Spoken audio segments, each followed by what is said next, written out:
बहुत समय पहले की बात है। महात्मा बुद्ध एक गांव में प्रवचन सुना रहे थे। महात्मा बुद्ध लोगों के समीप अपनी मधुर वाणी से सभी को संबोधित करते हुए बताया कि हर किसी मनुष्य को धरती मां की तरह सहनशील तथा क्षमाशील होना चाहिए। क्रोध मानव का ऐसा शत्रु है जो दूसरों को तो हानि पहुंचाएगा, साथ में खुद वह व्यक्ति भी उससे नहीं बच पाएगा। इसलिए क्रोध, ईर्ष्या मानव की सबसे बड़े शत्रु है। सभा में सभी लोग शांति से उनकी बात को ध्यानपूर्वक सुन रहे थे। तभी वहां उस सभा में एक अति क्रोधी व्यक्ति आया। वर्टिकल बार वह पहले तो उनकी बात सुनता रहा, फिर वह अचानक महात्मा जी से क्रोधित होकर बोलने लगा। बोलते समय उसकी आंखें खून के समान लाल हो रही थीं। उसने बोला कि तुम ढोंगी हो, यहां बैठकर लोगों को बेवकूफ बना रहे हो। ये जो भी तुम कुछ कह रहे हो, इसको सचमुच करना बहुत मुश्किल है। तुम्हारी इन बातों का कोई मतलब नहीं है। ये सब बातें असल जिंदगी में कोई मायने नहीं रखती। कहानी सुनाना बंद करो, धूर्त महात्मा, और जहां से आए हो वहीं चले जाओ। ऐसे कठोर वचन सुनकर भी महात्मा जी ने उस क्रोधी पुरुष का कोई विरोध नहीं किया और न ही उसकी बातों पर कोई भी प्रतिक्रिया दी। महात्मा बुद्ध शांत रहे और अपना प्रवचन करते रहे, जिससे वह पुरुष और भी क्रोधित हो गया। उसकी समझ नहीं आया वह क्या करे। तब वह पुरुष महात्मा जी के मुंह पर थूक कर चला गया। अगले दिन जब उस व्यक्ति का क्रोध शांत हुआ और उसे अपनी गलती का एहसास हुआ, तब वह आत्मग्लानि में जलने लगा और फिर उसने सोचा कि उस महात्मा से मुझे माफी मांगनी चाहिए।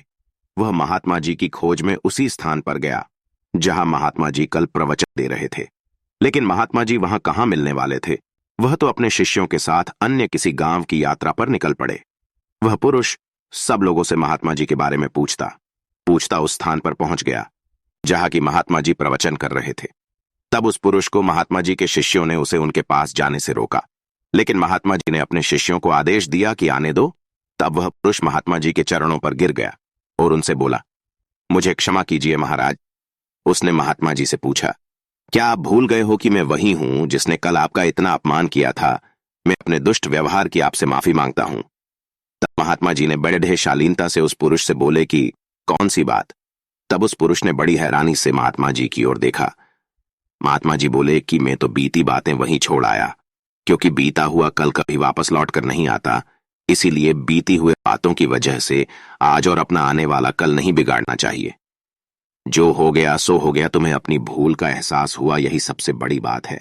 तुम अपनी गलती को मान लिए, सो तुम अब निर्मल हो गए हो। इसलिए कोई भी ग्लानि अपने मन में नहीं रखो।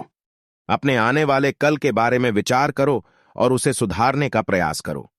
महात्मा जी की बात सुनकर उस पुरुष के मन का भार हल्का हो गया और उसने महात्मा जी के चरणों को पकड़कर कहा, आज से मैं अपने क्रोध का त्याग करता हूं और धैर्यवान और क्षमाशील होने का प्रण लेता हूं।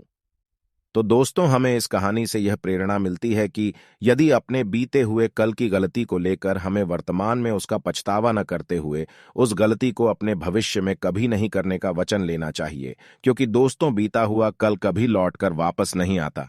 तो अगर आपको महात्मा गौतम बुद्ध की इस कहानी से कुछ सीखने को मिला हो तो अपने दोस्तों के साथ इसे जरूर शेयर करें।